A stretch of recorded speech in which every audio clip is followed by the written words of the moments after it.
세계 속의 대한민국, 우리나라의 아름답고 감동적인 이야기를 전합니다. 휴면톡톡입니다. 한국의 역사를 돌아보면 기적이라고 할 수밖에 없는 이야기들이 많습니다. 최근 전 세계 경제가 어려워지면서 기적의 결과인 한국에 대한 관심이 높아지고 있는데요. 오늘 사연은 한국의 역사를 공부하며 한국에 대한 꿈을 키웠던 한 여성의 사연입니다. 무너져가는 조국을 살리기 위해서 반드시 한국에 와야만 했다고 하는데요. 그녀는 중국과 한국을 방문하면서 큰 상처와 위로를 동시에 받았다고 합니다. 무슨 일이 있던 걸까요? 사연 한번 들어보겠습니다.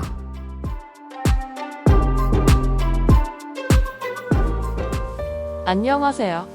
저는 아르헨티나에 살고 있는 루쿠조입니다. 저는 얼마 전 대학을 졸업하였는데요. 대학에 다니는 기간 동안 우리나라의 경제는 계속해서 무너졌습니다. 우리나라는 물가가 너무 많이 올라서 벽지 대신 지폐로 도배한다는 말이 있을 정도입니다. 심지어 마트에 침입한 강도가 물건만 가져가고 지폐는 쓸 데가 없다며 가져가지 않기도 하였습니다. 아르헨티나 돈은 줘도 안 받는다는 것이죠. 우리나라는 한때 세계 5위의 경제 부국이었죠. 하지만 그 이후에는 9차례나 국가 부도 사태를 겪었습니다. 사람들은 더는 내다 팔 게 없는지 쓰레기 매립지를 뒤지고 무료 급식소에는 긴 줄이 늘어섰습니다. 서민들은 하루 한 끼 해결도 어려운 상황입니다. 저는 이렇게 추락하였지만 그래도 우리나라를 사랑하는 마음이 있습니다. 어떻게든 우리나라에 도움이 되어서 무너진 경제를 회복시키고 많은 사람이 어려움에서 해방되었으면 좋겠다는 작은 소망이 있습니다. 그래서 저는 대학에 다니는 동안 아시아의 역사에 대해서 깊은 관심을 갖게 되었습니다.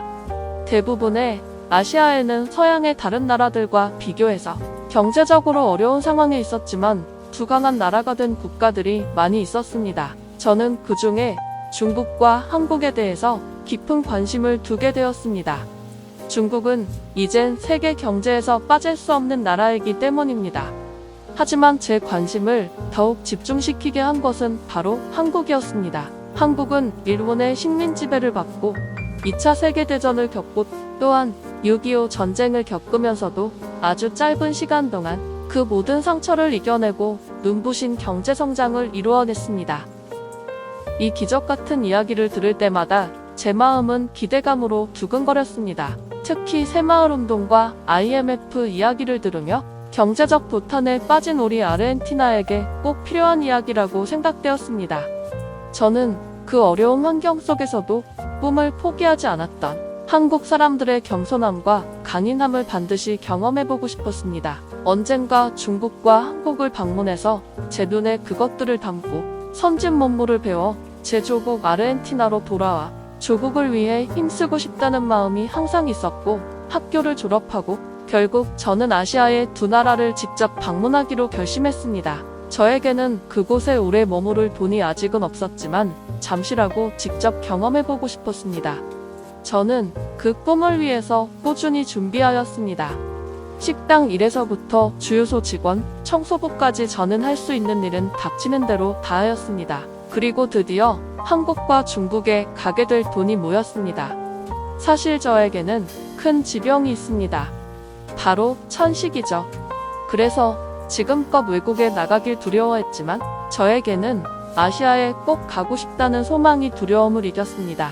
호흡기는 천식 증상이 오면 바로 사용해야 하므로 제가 언제나 소지하는 물건입니다. 저는 그것을 손에 꼭 쥔 채로 공항으로 향하였습니다.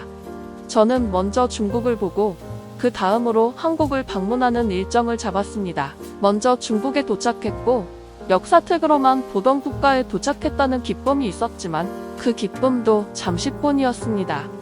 중국은 도시의 화려한 부분과 초라한 부분이 함께 공존하고 있었습니다. 높은 건물과 화려한 조명과 수많은 가게는 경제 대국의 모습을 보여주었지만 조금만 시내에서 벗어나면 우벅천지를 발견할 수 있었습니다. 심지어는 경제가 어려운 제 조국 아르헨티나의 생활상과 비슷해 보이기도 하였습니다. 제가 만난 대부분의 사람이 불친절하거나 고집스러웠습니다. 저는 중국을 나오며 급격한 경제성장의 뒷면을 보면서 많은 것을 깨달았습니다. 저는 이제 한국으로 가기 위해서 공항으로 향했습니다. 출국을 위해 공항 검색대에 오른 순간 중국 공항 직원이 벼랑간 큰 소리로 저를 부르면서 제게 달려오기 시작했습니다. 저는 제가 무슨 나쁜 행동을 한 것도 아닌데 왜 이러나 매우 놀랐습니다. 그 공항 직원은 저를 공항 구석에 있는 취조실로 끌고 갔습니다. 그는 중국어로 뭐라 말했지만 저는 알아들을 수 없었습니다. 이유도 모르고 취조실에 앉아 있는 동안 제가 가난한 나라에서 왔기 때문인가 하는 피해의식에 너무나 괴로운 시간을 보내야만 했습니다. 말도 안 통하는 중국에서 며칠간 억류되어 있었고 이윽고 통역이 도착하여서 이유를 알 수 있었습니다. 이유는 제가 호흡기를 들고 있었기 때문이었습니다. 호흡기를 기내에 반입하려면 사전 신고가 필요한데 허가 없이 반입하려 했다며 저를 불이한 것이었습니다. 저는 아르헨티나에 연락해 며칠을 기다린 끝에 어머니가 보내준 소견서를 통해서 간신히 풀려날 수 있었습니다. 그로 인해서 한국의 일정이 전부 꼬여버렸고 저는 비행기 연기를 제외한 어떠한 보상도 받을 수 없었습니다. 서러움에 눈물이 북받쳤고 제가 꿈꿔오던 중국에 대한 배신감이 느껴졌습니다. 저는 그렇게 아직 진정되지 않은 마음을 가지고 한국에 도착하였습니다. 한국에 도착했을 때가 새벽 시간이었는데 서울의 새벽거리를 보며 한국 사람들의 근면함을 알 수 있었습니다.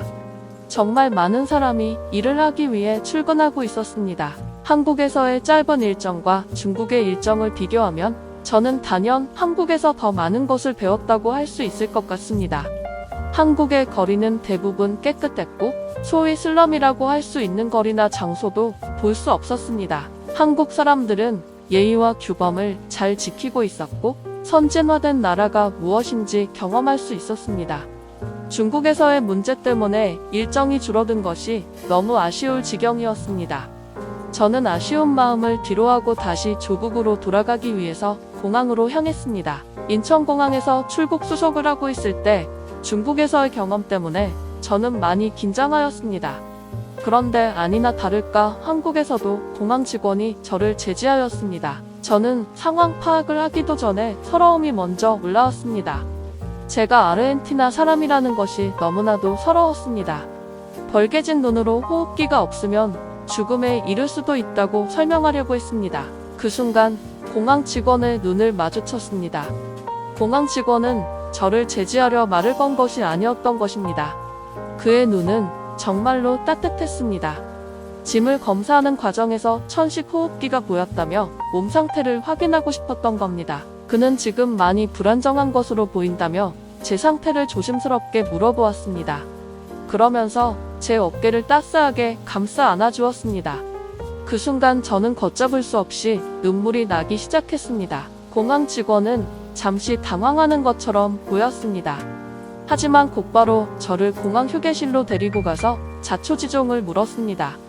저는 호흡기 때문에 중국에서 어려운 일을 겪었던 것을 말했습니다. 공항 직원은 한국에는 그런 말도 안 되는 규정이 없다면서 오히려 항공편의 승무원에게 연락하여 비행간 특별히 돌봐달라고 부탁하겠다고 말하였습니다. 보통 공항 출입국 검사 인원들은 엄하기 마련인데 제 건강 상태를 확인해주고 또한 배려해주는 것을 보면서 저는 많은 위로를 받았습니다.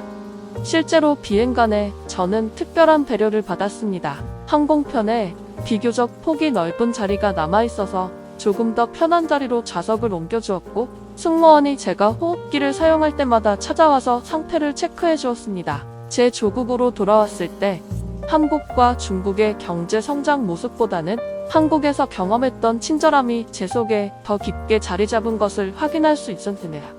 이번 여행은 제 앞길을 더 확신할 수 있는 여행이기도 했지만 제 인생 중에 가장 따뜻한 여행이었습니다. 우리나라는 여전히 힘들고 어렵지만 한국처럼 부강하고 또한 선진 문화를 가진 나라를 만들기 위해서 최선을 다할 것입니다.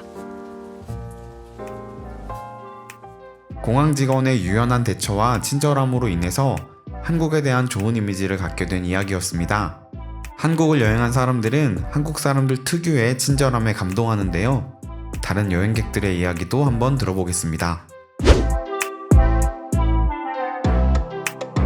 한국인은 관대함과 환대가 전부입니다. 게스트에게 아낌없이 베풀 수 있다는 것은 한국인 호스트의 자부심이며 게스트는 이를 기꺼이 받아들이는 것으로 보답합니다. 이러한 전통은 패밀리 다이닝을 표방하는 한식당에서도 이어져 고객들에게 집밥 같은 경험을 선사하기 위해 노력합니다. 도자기부터 다양한 나물과 김치에 이르기까지 모든 것이 가정에서 익숙한 경험을 재현하기 위한 것입니다. 한국 요리에는 일반적으로 고기가 거의 들어가지 않고 고기를 넣더라도 값싼 부위를 사용하는 것이 사실이지만 이는 검소한 의도가 아니라 역사의 산물입니다.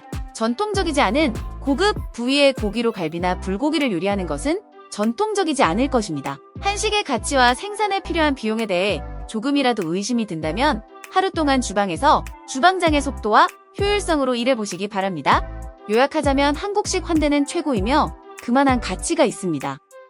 한국 식당에 가면 수도 없이 나오는 반찬에 반드시 놀랄 것입니다. 외국인의 입장에서는 공짜 음식처럼 느껴집니다. 하지만 10가지 이상의 요리가 나오고 식탁 위에 공간을 확보하기 위해서 노력해야 하는 것은 정말 새로운 경험입니다. 한국 사람들의 친절함은 길가에서 길을 물어보면 잘 알 수 있습니다. 그들은 대부분 영어를 할 수 있지만 하지 못하더라도 최선을 다해 길을 알려줍니다. 저는 길을 물어보았을 때 도착 장소까지 저를 데려다준 한 어머님을 아직도 기억합니다. 한국의 속담에는 귀신도 떡 하나로 쫓는다는 말이 있습니다. 아무리 사납고 악독한 사람이라 할지라도 진실로 친절하게 대하면 해치지 않는다는 뜻인데요. 그만큼 친절함이 우리나라 문화 속에 깊게 자리 잡혀 있는 것 같습니다. 이러한 유산을 계속 이어가는 우리가 되었으면 좋겠습니다.